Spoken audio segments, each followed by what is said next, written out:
So there's reports that Pete Carroll will be the Raiders' next head coach. A 3-year deal. I think that the hire probably is along the lines of where the Raiders are as an organization right now. And, once they finalize getting the GM, they can have a direction.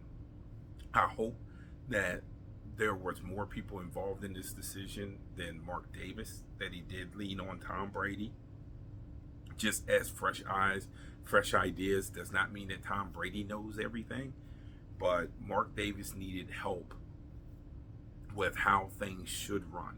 And this is some younger eyes, some fresher eyes, and frankly some eyes that Davis needed. As far as Carroll, who is the polar opposite of that, I think he brings a certain level of enthusiasm. He brings a certain level of legitimacy. He brings a certain level of respect, and all those things that the Raiders have been searching for. As far as the GM position, that still is going to be important. I was not against Telesco being removed. Telesco, if you read my stuff, and I've said this time and time again, there's one position you cannot come into an NFL season without, is the quarterback position. And the idea that he thought that Gardner Minshew and Aiden O'Connell were going to be some sort of solution tells me he didn't need that job. And on top of that, when you looked at his background, what made you think that he was going to, be successful with the Raiders? I just never understood the hire. I don't think he was qualified to have that job. You need someone who has that job, who knows how to build something. I'll use the Washington Wizards as an example. When they hired in the front office this time around, so they could show that they weren't going to be a laughing stock and that they weren't going to look like a bunch of cheap idiots who was going to be nothing but a bunch of yes sir men for the owner. They went to OKC because OKC's front office has a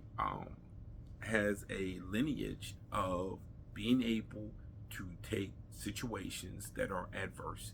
In OKC's case, it was not wanting to pay the tax and all that sort of things, and being able to develop and build a winner. And so they took someone that would be good for Washington's situation. Might not been good for someone else's situation, but it was good for Washington's situation. Well, the Raiders is the same thing. Telesco was not good. Well, he wasn't good for the Chargers situation, but he certainly was not good for the Raiders situation. And then when you consider that, and this really made me feel bad for Antonio Pierce, that he was one of the ones begging to move up to get a quarterback.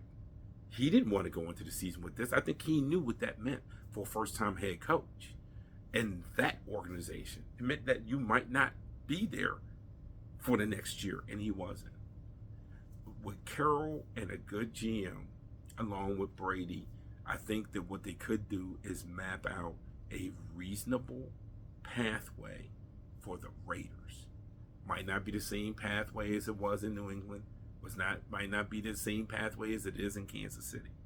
It'll be a pathway that works for the organization. And at this point, that's what the Raiders need. And I didn't think I'd say this. Well, I thought there would be a tie. The Raiders will probably do a better job at finding success in their hire within their organization than the Dallas Cowboys.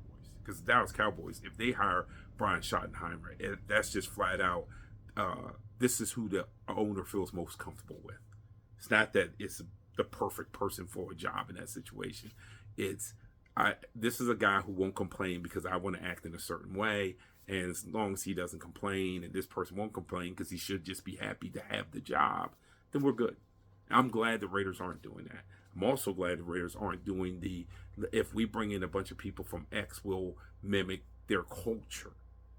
Not their business processes, their culture. You can't import culture. And I hope that Mark Davis has finally learned that. I hope he has. It's Mark Swashin, MTC Media.